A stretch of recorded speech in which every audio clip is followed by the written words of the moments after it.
হুটহাট করে প্ল্যানিং, হুটহাট করে সব কিছুই কেন যেন অনেক সুন্দর মনে হয়। বাসায় বসে থাকতে থাকতে খুব বোরিং হয়ে যাচ্ছিলাম। তো আমরা যেখানে বাজার করতে যাই প্রায় সময়, সেই সময়টাতে আমরা বাসে করে এই স্কোয়ারটা দেখতে পাই। তো ভাবলাম যে কেন না বাচ্চা কাচ্চা নিয়ে আজকে হুটহাট প্ল্যানিং করেই চলে যাই সেখানে। নাশুও ঘরের ভিতর থাকতে থাকতে খুব বোরিং হয়ে যায়, খুব বেশি বোরিং হয়ে যায়। সেই কারণে ইয়সরো নাশুয়া দুইজনকে নিয়েই চলে গেলাম সেই স্কোয়ারটাতে। চলুন তাহলে দেখতে থাকি সেই স্কোয়ারটা কীরকম। তো ফার্স্টে আমরা বাসে উঠলাম। বাসে করে যেতে প্রায় 30 থেকে 35 মিনিটের মতো লাগবে, এর কম নয়, এর বেশিও নয়। 30 থেকে 35 মিনিট গুগলে দেখালে কেন জানি 30 থেকে 35 মিনিটই লাগে, এর বেশি কখনোই লাগে না, বরঞ্চ কমই লাগে। বাসে ওই দিন কোনো মানুষজনই ছিল না, ওয়েদারটা খুব শীতল ছিল, মেঘলা আকাশ ছিল।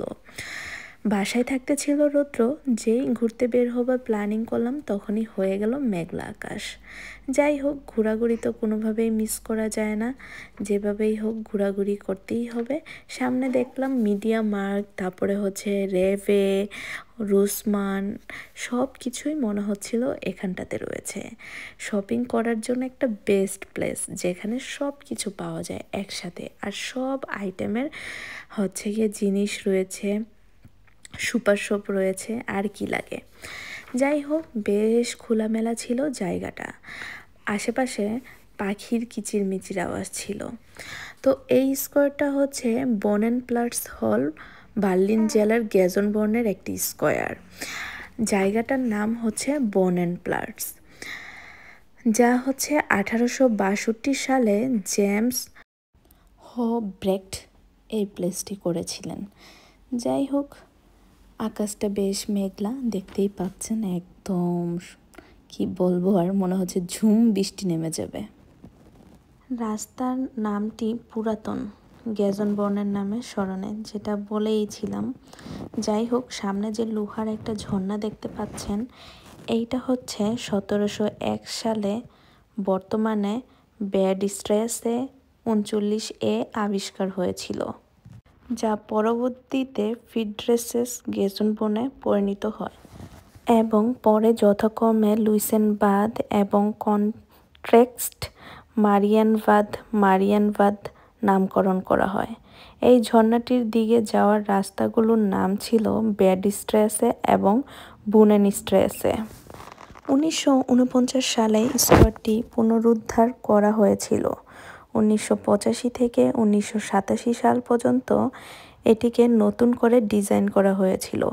এর মধ্যে রয়েছিল বৃহত্তর ঝর্ণা, ভাস্কর্য, উদ্ভিদ এবং গোলাপের বিছানা, গোলাপের ইউই গাছ, লন এবং বিবাহ প্রতীকের একটা মোজাইক।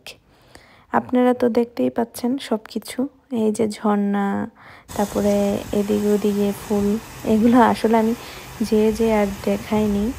যাই হোক, ভিতরেও অনেক কিছু রয়েছিল, দেখতে বেশ সুন্দর লাগছিল ঝর্ণাটা।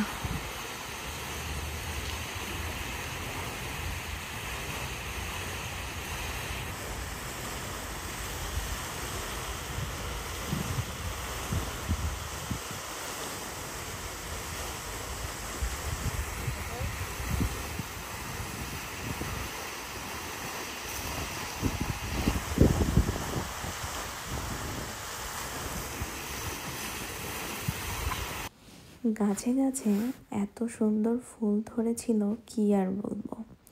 আর ফুলগুলা নিচে ঝরেও পড়ে যাচ্ছিল। আমি কিছুটা আমার ক্যামেরা বন্দি করেও রাখার চেষ্টা করেছি। এই যে পাশে বসার জন্য বেঞ্চও রয়েছে। পরে না নাজমুল,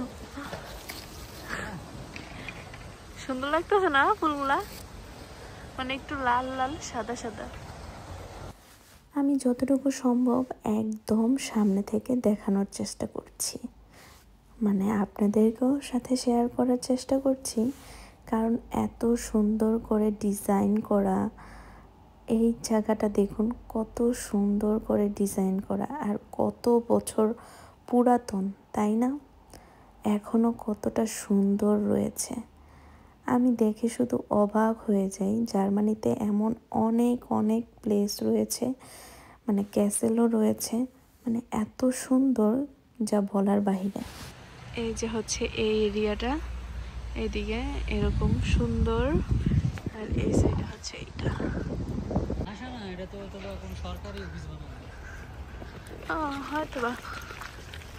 চিন্তা করা যায় এত আগে নিদর্শন। দেখো ওই গাছটার মধ্যে কেমন জানি করা। এইগুলো গাছ, আরে ওই যে ওই গাছটা, ওইটার মধ্যে কি কি যেন দেওয়ার।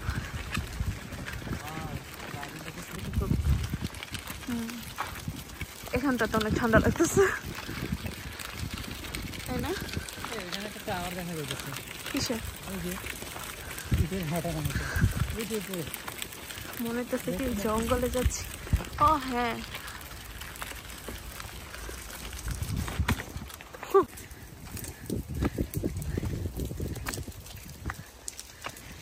গাছ আর গাছ, সবুজ আর সবুজ।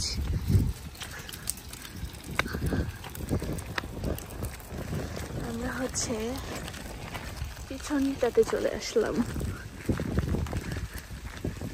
এই পিছনটাতেও কিন্তু অনেক জায়গা না?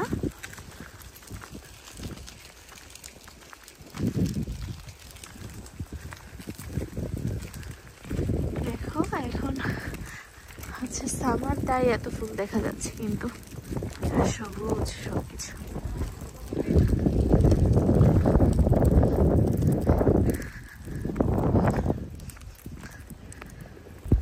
সামার কিন্তু চলে এসেছে ঠিকই, ঠান্ডা এখনো যায়নি, গায়ে এখনো মোটা মোটা কি বলে কম্বল গায়ে দিয়ে হাঁটছি, আই মিন জ্যাকেট।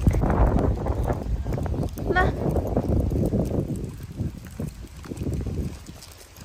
বাট আমি মানায় নিতে পারতেছি।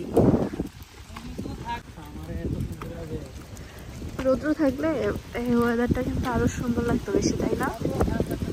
না, আমার সবচেয়ে বেশি ভালো লাগে কি, মানে জায়গায় জায়গায় যায়। এটা হচ্ছে ব্যাক সাইডের।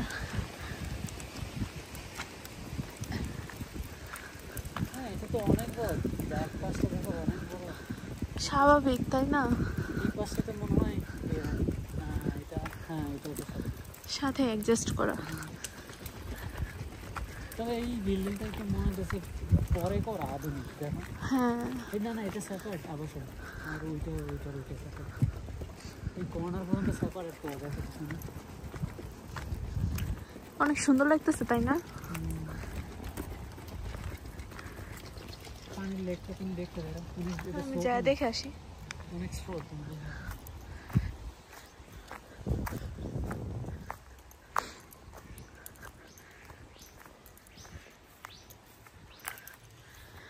এটা হচ্ছে একটা লেক,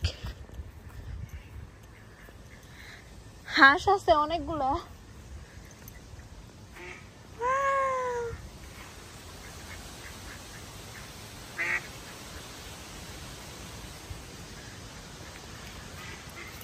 এটা নামাই।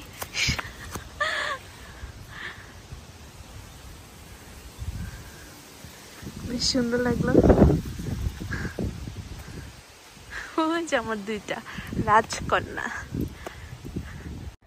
আমি জানি না আপনাদের কাছে কেমন লেগেছে, বাট আমরা যে হুটহাট করে প্ল্যানিং করে চলে এসেছি 2 বাচ্চা নিয়ে, আমার কাছে কিন্তু বেশ ভালো লেগেছে। ইভেন নাজমুলের কাছেও বেশ ভালো লেগেছে।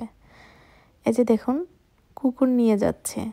জার্মানিতে আমি ম্যাক্সিমাম মানুষদেরই দেখি কুকুর নিয়ে নিয়ে হাঁটে, কেন তা জানি না। তবে বয়স্করা যে হাঁটে তখন ঠিকই বুঝতে পারি, কারণ ওরা তো একাকিত্ব ফিল করে, তাই না?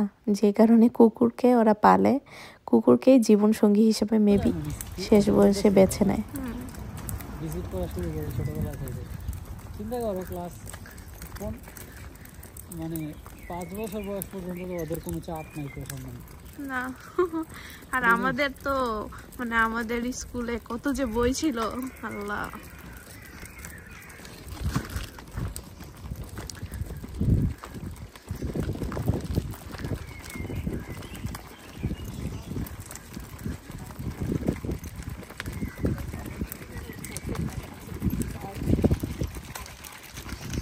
Hey, আজকের মতো এই পর্যন্তই। ভালো থাকুন সবাই, সুস্থ থাকুন। আল্লাহ হাফেজ, টাটা, বাই বাই। আবার দেখা